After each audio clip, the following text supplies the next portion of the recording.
Good morning, folks. My name is Curtis Chandler, President of PFL. We hope that everyone enjoyed their weekend, and we hope that you are enjoying our early morning briefings. We are live 7 a.m. Eastern Standard Time every Monday.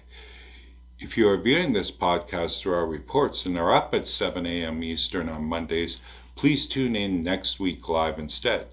Please like us on LinkedIn and follow us and pass on the good word. We would certainly appreciate it, and you could win a PFL Railcar. Our weekly quote this week is from motivational speaker Dave Anderson.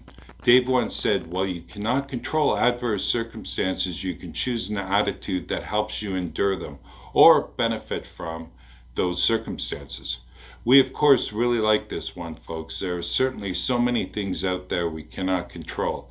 It's all about attitude to help you get through a situation, and a positive attitude will certainly benefit you in any situation. New U.S. jobless claims. The number of Americans applying for unemployment benefits fell but remained at historically high 847,000 people last week, a sign that layoffs keep coming as the economy struggles due primarily at this point from forced shutdowns. Last week's claim dropped by 67,000 to 914,000 the week before, the Labor Department reported on Thursday of last week. Overall, folks, nearly 4.8 million Americans received traditional state unemployment benefits the week of January 16th. That is down from nearly 5 million the week before. The Dow closed lower on Friday of last week, down 620.74 points, closing out the week at 29,982.62 points, down 1,014.3 points week over week.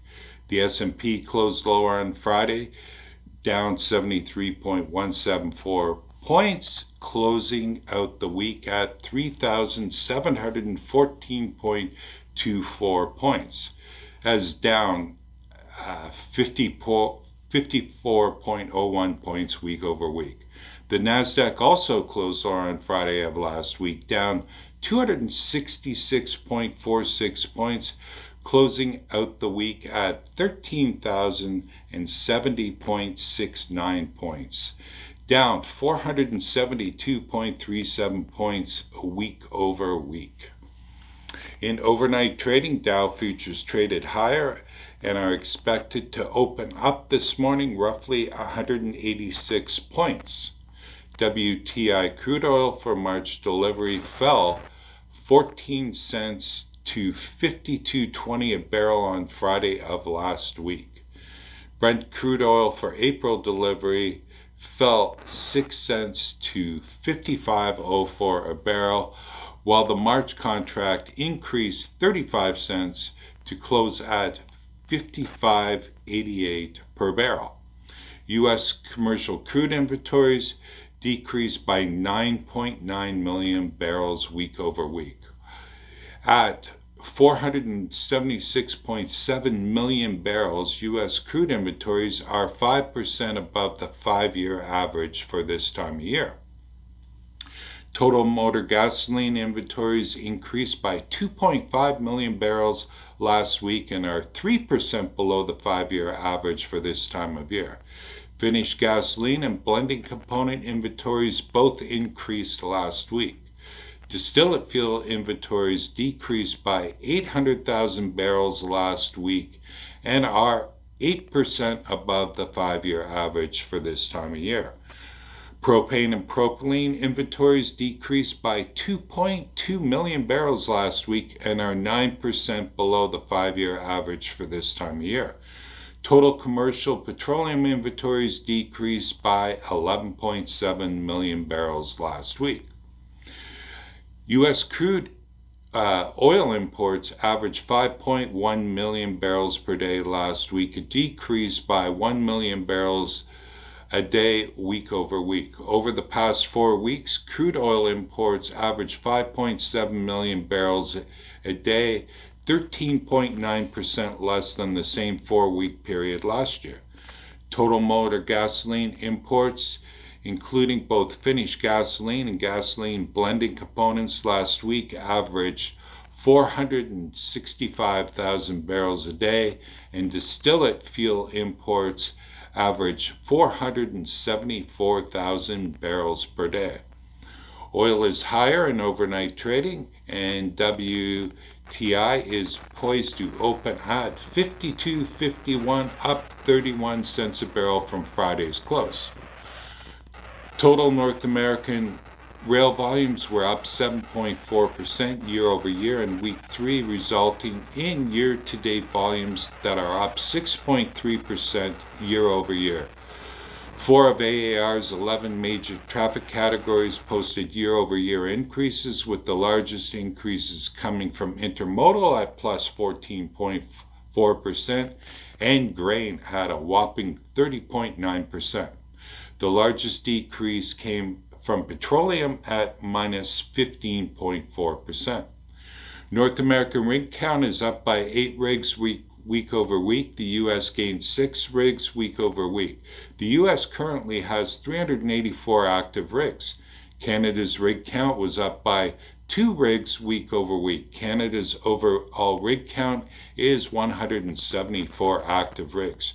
Year over year, we are down 479 rigs collectively. A few things that we're keeping our eye on, folks. We are watching DAPL.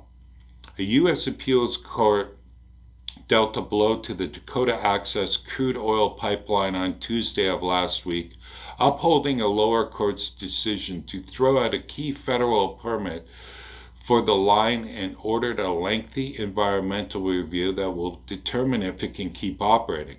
The U.S. Court of Appeals for the District of Columbia ruling means that the U.S. Army Corps of Engineers will have to conduct another environmental review that could take months.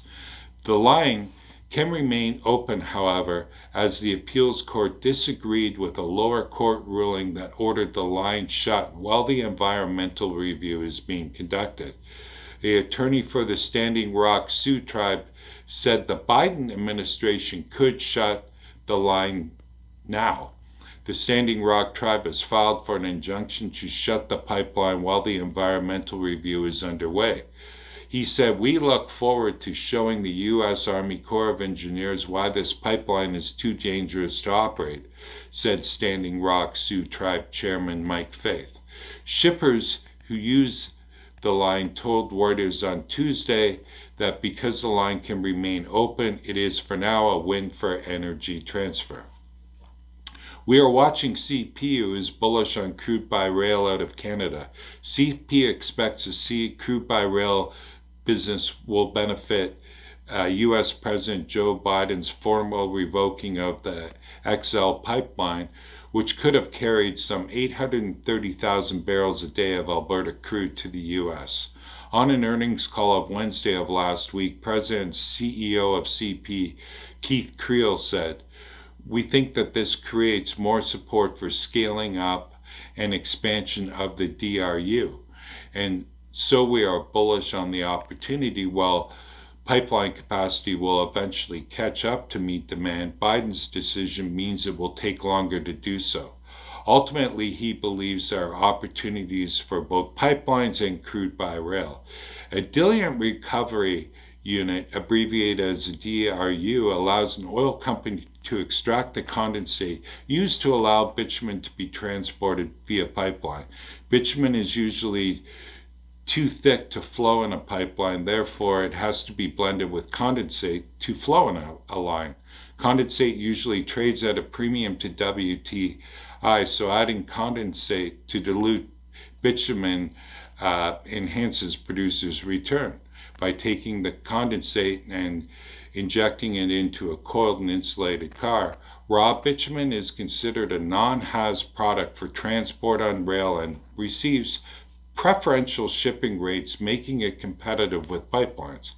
CP is bullish because in December of 2019, Gibson Energy and U.S. Development Group, USD, agreed to build and operate a DRU near Hardisty, Alberta, using USD's patented technology. Creel added that given the facility is being built right now, will come online by mid-year, and we exclusively service it in Hardisty, and it is scalable and can go up to twice as large as it's coming out of the gate. That is really exciting.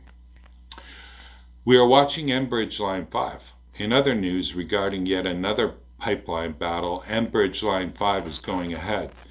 Michigan's environmental agency said on Friday of last week it approved construction of an underground tunnel to house a replacement for a controversial oil pipeline in the channel linking the two Great Lakes.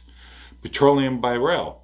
The 4-week rolling average on petroleum car loads carried on the 6 largest North American railroads rose to 24,405 from 26,242 week over week.